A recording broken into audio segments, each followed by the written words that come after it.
बिस्मिल्लाहिर्रहमानिर्रहीम। अस्सलाम वालेकुम बच्चों, कैसे हैं आप?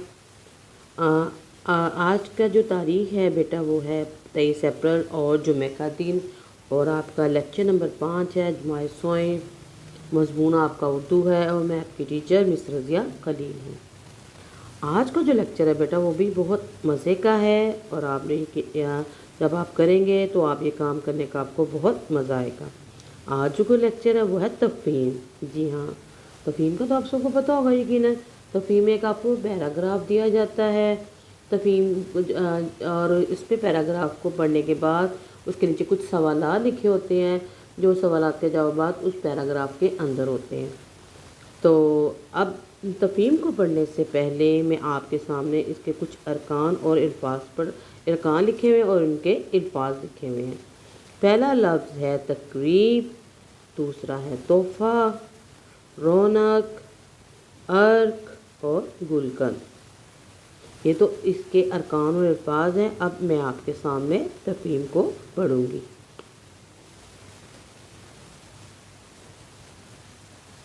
आपको जैसे मैंने कहा तफ़हीम का काम करेंगे। काम करने से पहले मैं आपको बता दूं, जैसे आपकी उर्दू की किताब थी मगर आपकी तफ़हीम आपकी उर्दू की वर्कबुक में है, जो यकीनन बच्चों के पास होगी। ये आपकी देखिए बेटा, जैसे आपको किताब में मैंने फ़हरिस्त दिखाई थी, इसी तरह आपकी उर्दू की वर्कबुक की फ़हरिस्त है। अब आप देखिएगा कि आपकी तफ़हीम कहाँ पे है। ये देखिए, सब ये है तफ़हीम सफ़ा नंबर 40 पर। आपके सामने ये बेटा, ये सफ़ा नंबर 40 पर मैंने बताया था तफ़हीम है। अब आपके सामने सबसे पहले काम शुरू करने से पहले क्या करते हैं, हम तारीख़ लिखते हैं। यहाँ लिखा हुआ है तारीख़, आपने सामने जैसे मैंने लिखी हुई 23 अप्रैल है और 2021, फिर घर का काम और फिर जुमा। अब मैं आपके सामने ये तफ़हीम पढ़ूंगी, ये पैराग्राफ, फिर इसके बाद अगला काम सवालात पढ़ेंगे। फूल अल्लाह का खूबसूरत तोहफ़ा है। कोई भी तकरीब हो फूलों के बगैर नामुकम्मल लगती है। दुनिया में फूलों की हज़ारों इक़साम हैं और रंग बिरंगे फूल दुनिया की रौनक में इजाफा करते हैं। यूँ तो सब फूल प्यारे होते हैं, मगर एक फूल दुनिया भर में सबका पसंदीदा है और है वो गुलाब का फूल। गुलाब को फूलों का बादशाह भी कहा जाता है। गुलाब को अरबी में वर्दा और अंग्रेज़ी में रोज़ कहते हैं। ये बेशुमार रंगों में होता है। इसकी खुशबू हर किसी की पसंदीदा होती है। गुलाब के फूल की दुनिया भर में 100 से ज़्यादा इकसाम है। गुलाब का फूल बरतानिया और अमेरिका का कौमी फूल है। गुलाब का पौधा झाड़ीदार होता है। आपने देखा होगा गुलाब के पौधे के इर्द गिर्द कांटे लगे होते हैं, इसलिए इसको झाड़ीदार, ये पौधा जो झाड़ीदार होता है। ये फूल सदाबहार होता है। ये बहुत सी दवाओं में भी इस्तेमाल होता है और इसका अर्क आंखों में डालने से आंखों की जलन और तकलीफ खत्म हो जाती है। हकीम इससे गुलकंद तैयार करते हैं, जो बहुत सी बीमारियों का इलाज है।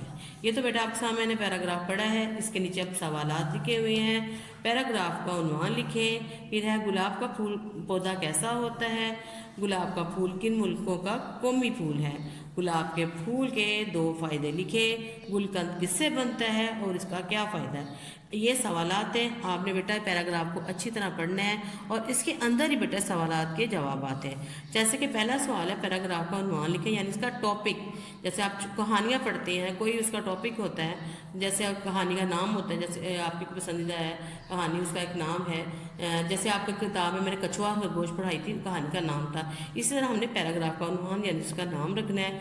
जैसे कि हम गुलाब का फूल कह सकते हैं या फूलों का बादशाह। ये तो बेटा आपका लेक्चर था। अगले लेक्चर के लिए मुझे इजाज़त दीजिए। अब आपका ये बेटा घर का काम है। आप लोगों के सामने तफ़हीम पढ़ी थी, उर्दू वर्कबुक सफ़ा नंबर 40 पे आपने तफ़हीम को हल करना है।